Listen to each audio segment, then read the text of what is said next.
So movies is a great example. Some parents will say no uh, PG-13 or no R-rated movies, period, hard stop. And I can see why they would do that. But hypothetically, are there any phenomenal movies that happen to be R-rated that our kids should watch at some point when they're old enough or mature enough? For me, absolutely. So, but I don't want my kids watching this super trash movie that's it's actually Pointless. PG-13, it's pointless, it's celebrating evil, it's teaching all these horrible, horrible habits and practices and lifestyles, like, it's celebrating all the wrong things, and it's PG-13, whereas this movie over here is R, and it's a true story about war, and it's life-changing. So if I have an arbitrary hard line of no Rs, well, that doesn't make sense, it doesn't measure out. And then we're like, "We're not gonna do that." It's like, "No, my kids wanna watch something, okay, when they're mature, when they're ready, I'm gonna sit down and watch them." So then at some points along the journey, they come to me, they're like, "Whoa, this is supposed to be an amazing movie, let's watch it." And I look at them like, "Guys, I don't think so. I think this is gonna be pretty nasty." And they're like, "Oh, we wanna see it." So here's an This example. has happened. We're inside the fortress. I'm like, "Okay, I will watch it with you." And what are some of the things we should watch for that we don't want to be consuming? And they're like, "Oh, this and that and this." Like, okay. So let's start watching it and let's see where this goes. Sure enough, man, 5 minutes in, like, what do you think, guys? Should we stop this crap? Because it's just this visual trash, just garbage. And so we'll stop it, we'll talk about it, or we'll finish. It's like, oh, it's pretty bad. And we'll talk about it. It's like, okay, how do you feel? What did you learn? What did you take away? Are you inspired? Are you motivated? Do you want to be a better person? Like you just consume that. Now you took it in like food. Was that a really healthy steak or was that cotton candy?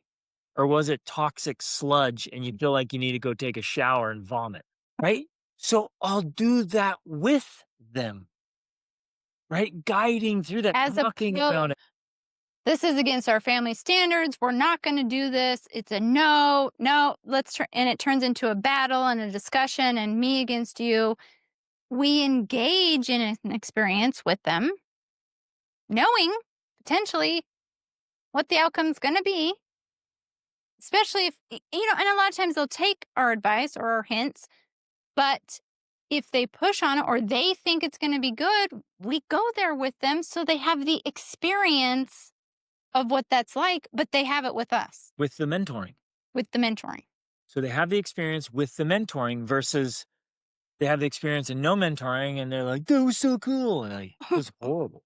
So now you're like, "Well, would you watch anything with them?" No way. If there's really inappropriate stuff, nudity, anything even slightly pornographic, hard, hard, hard stop.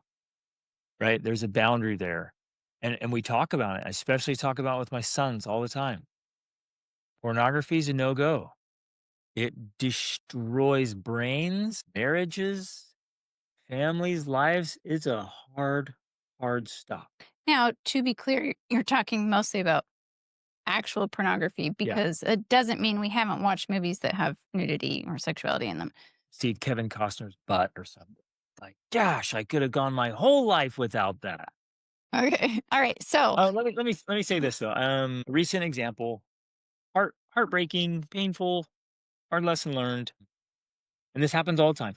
So no, like nobody's getting thrown under the bus here. Sometimes you go through and you check the boxes. Check, check, check, check, check.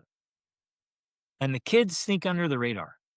And in this case, it was a porn addiction that lasted for a few years of a teenage boy hiding hiding it all, lying about it, keeping it sneaky and secret with parents who did all the right things and the boundaries and had the talk and checked the boxes.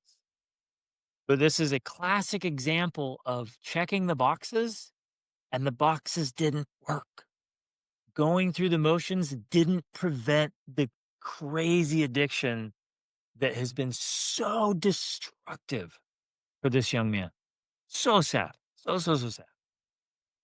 So it has to, when we're building these boundaries and we're building the fortress, You guys, we can't, as parents, we can't just check the boxes and think everything's okay. We have to really live this and really implement it and really talk about it, truly talk about it, and get our kids to buy in and have that close relationship.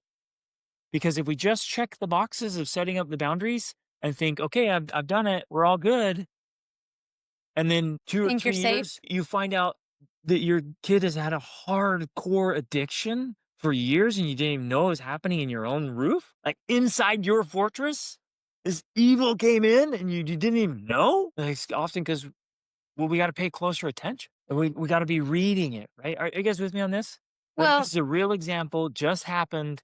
Like, this stuff is real, man. And you can't just go through the motions and think it's going to be enough. yeah, and I think it's tough, but I think one of the ways to help us prevent it, and maybe I'm just speaking from experience, like I'm always questioning whether it's actually working because I'm not assuming that I'm immune. I don't assume that just because I'm doing all the right things and checking the boxes and like doing the stuff we're talking about, that there's no sneaky back door where something's coming in.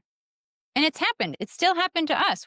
I mean, I told you about our daughter. We've had some other experiences where we thought we had that fortress. We thought we had the clear boundaries. We thought we had understanding. And then something happened and we're like, whoa, okay, wait a second. But I think one of the reasons why or how we can, prevent this as much as possible. And again, there's going to be no perfection here. I hope you understand that. This system is a system that will work, but it's not going to be perfect. It's not going to produce perfect children who have never done the wrong things or had bad things happen to them or whatever. That's impossible in the world we live in. The key, one of the keys is learning how to recover from the bad things that happen, learning how to help our children repair, repent, reform, change, move through, process. That's a key part of it. And that's something we've always focused on with our own kids, that if something happens, okay, well, how do we move forward? How do we process? How do we keep going and have self-esteem and confidence and belief in yourself? And then the other thing is just always questioning, wondering, paying attention, maybe worrying sometimes. Not in a bad way, but just like, hmm, is that a Well, red flag? okay, case in Is point, that a red flag? your sons, starting around 12, 13, 14, are going to have a super activated sex drive. But guess what? They're never going to tell their mother about it. They're never going to come in and be like, Mom, I saw this lady with amazing boobs today. And I was like, whoa, that's never going to happen. But they're going to think it and they're going to have a sex drive and it's going to be intense. And if you think, my son would never, then you, my friend, are living in a land called naivete. And it's a nice little place with rainbows and unicorns, but it is not in touch with reality.